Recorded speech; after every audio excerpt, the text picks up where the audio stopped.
അപ്പൊ നമുക്ക് ഈ ഗോപാലകൃഷ്ണൻ സാർ പറയുന്നത് നമുക്കൊന്ന് കേട്ടു നോക്കാം. മൂസാൻ, ഞാൻ ഇവിടെ 20 ദിവസമായി പ്ലെയറിൽ കയറിയിട്ട്. പിന്നെ എനിക്ക് പല അനുഭവങ്ങളുണ്ട്.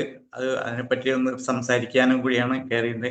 ഞാൻ ഒരു പെൻഷനറാണ്, പെൻഷനായ ആളാണ്. അപ്പം ഞാനിങ്ങനെ ഞങ്ങൾക്ക് നവംബർ 1 തൊട്ട് നവംബർ 20 വരെ അതിൻ്റെ ഉള്ളിൽ ലൈഫ് സർട്ടിഫിക്കറ്റ് കൊടുക്കണം. ഒരു വർഷത്തിൽ അത് കൊടുക്കേണ്ടതാ, അല്ലെ പെൻഷൻ ഉണ്ടാവില്ല. അങ്ങനെ എൻ്റെ സുഹൃത്തുക്കൾ എന്നെ വിളിക്കാന്ന് പറഞ്ഞു. അങ്ങനെ അവര് വിളിച്ചിട്ടുണ്ട്. നെറ്റ്വർക്ക് ഡൗൺ ആണ്, ഞാൻ കേൾക്കാൻ കഴിഞ്ഞില്ല. ഞാൻ തിരിച്ചു വിളിച്ചപ്പം ഞങ്ങൾ ഇന്നലെ പോയി ലൈഫ് സർട്ടിഫിക്കറ്റ് കൊടുത്തു കഴിഞ്ഞല്ലോ, നിന്നെ കുറെ വിളിച്ചിട്ട് കിട്ടിയില്ലല്ലോ.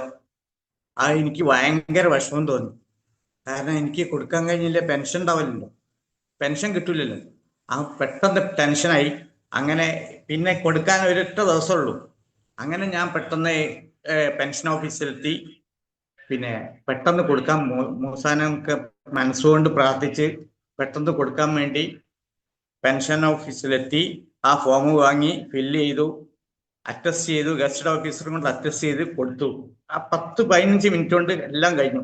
എനിക്ക് അതിൽ വലിയ വിശ്വാസം, മുസാന്റെ ഇതിൽ ഭയങ്കര. ഗോപാലകൃഷ്ണൻ സാറ് മനസ്സിലാക്കേണ്ട ഒരു കാര്യം, 10-15 മിനിറ്റ് കൊണ്ട് ഈ കാര്യങ്ങൾ കഴിഞ്ഞു എന്ന് താങ്കൾ തന്നെ പറയുന്നു. അത് ഭയങ്കര ഫാസ്റ്റായിട്ട് കഴിഞ്ഞതായിട്ടാണ് താങ്കൾക്ക് ഫീൽ ചെയ്യുന്നത്. അത് അവിടെ ഇരുന്ന ഉദ്യോഗസ്ഥരുടെയും ഇപ്പോഴത്തെ നമ്മുടെ സിസ്റ്റമൊക്കെ അപ്ഡേറ്റ് ആയി സാറേ, ഒരുപാട് അപ്ഡേറ്റ് ആയി. പണ്ട് നമ്മൾ ക്യൂ നിന്നും ഒരുപാട് കാര്യങ്ങൾ ചെയ്തും വെയിൽ കൊണ്ടുമൊക്കെ ചെയ്തുകൊണ്ടിരുന്ന കാര്യങ്ങൾ ഇന്നിപ്പോൾ നിമിഷങ്ങൾക്കുള്ളിൽ ഒരു സെർവറിലേക്ക് അപ്ഡേറ്റ് ചെയ്യാൻ പറ്റുന്ന അത്രയും വലിയ ടെക്നോളജിയുടെ ലോകത്താണ് നമ്മൾ ജീവിക്കുന്നത്. അപ്പോൾ അതുകൊണ്ട് തന്നെ താങ്കളുടെ പെൻഷൻ്റെ ബാക്കിയുള്ള കാര്യങ്ങൾ താങ്കൾ ഗസറ്റഡ് ഓഫീസേഴ്സ്, അതുപോലെ ഓഫീസേഴ്സൊക്കെ ഇപ്പോൾ വളരെ ഡീസൻ്റ് ആണ്. നല്ല യങ്സ്റ്റേഴ്സ് ആയിട്ടുള്ള പിള്ളേരുണ്ട്, അവർ നല്ല പൊളിയായിട്ട് ഓഫീസുകൾ കൈകാര്യം ചെയ്യുന്നുണ്ട്. അപ്പോൾ അത്തരം ആളുകൾ അവർ എഫേർട്ട് എടുത്തിട്ട് അഴിമതിയും അക്രമവും ഒന്നും ഇല്ലാതെയൊക്കെ തന്നെ ഈ കാര്യങ്ങളൊക്കെ കൈക്കൂലിയൊന്നും വാങ്ങാതെയൊക്കെ ചെയ്യുന്ന ഒരുപാട് ആളുകളുണ്ട്. കിട്ടുന്ന ശമ്പളം തുച്ഛമാണെങ്കിൽ പോലും മെച്ചപ്പെട്ട സേവനം തരുന്ന ഒരുപാട് അധികാരികൾ നമുക്കുണ്ട്. എന്തൊരു കാര്യങ്ങൾ കണ്ടാലും ഇതുപോലെ എന്നെ പോലെ വിമർശിക്കുകയും അത് നല്ലതാണെങ്കിൽ പ്രശംസിക്കുകയും ചെയ്യുന്ന ആളുകളും നമ്മുടെ ചുറ്റിലുമുണ്ട്. അപ്പോൾ സാർ മനസ്സിലാക്കേണ്ടത് ഈ 15 മിനിറ്റ് കൊണ്ട് കഴിഞ്ഞു എന്ന് പറയുന്നത് വെറും 5 മിനിറ്റ് കൊണ്ട് ചിലപ്പോൾ വീട്ടിലിരുന്ന് പോലും ചെയ്യാൻ പറ്റുന്ന ഓൺലൈൻ സാങ്കേതിക വിദ്യയിലേക്ക് നമ്മൾ അപ്ഡേറ്റ് ആയി.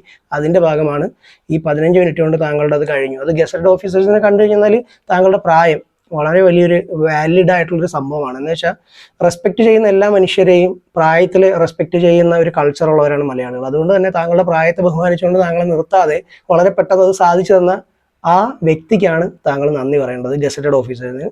അതുപോലെ തന്നെ അവിടെ ഇരുന്ന് സിസ്റ്റത്തിൽ താങ്കളുടെ പെൻഷൻ മാനേജ് ചെയ്ത ആ ഓഫീസേഴ്സിനാണ്. മുഹസാൻ ഇതിൻ്റെ അകത്ത് ഒരു തേങ്ങയും ചെയ്തിട്ടില്ല, ആ ഓഫീസേഴ്സാണ് താങ്കൾക്ക് വേണ്ടി ചെയ്തത്. അല്ലാതെ മുഹസാൻ ചെയ്തു വന്നത് താങ്കളുടെ ആ ഒരു അന്ധമായ വിശ്വാസത്തിൽ നിന്നും ഉരുത്തിരിഞ്ഞതാണ്. That's all. നെക്സ്റ്റ് അതേ അടുത്തത് പുള്ളി പറയുന്നുണ്ട്, വളരെ ഇമ്പോർട്ടൻ്റ് ആണ് കേട്ടോ. ഞാൻ പിന്നെ എനിക്ക് സുഖല്യായ്മ വന്നു, സ്റ്റോക്കായിരുന്നു, ഒരു സ്റ്റോക്ക് വന്നു.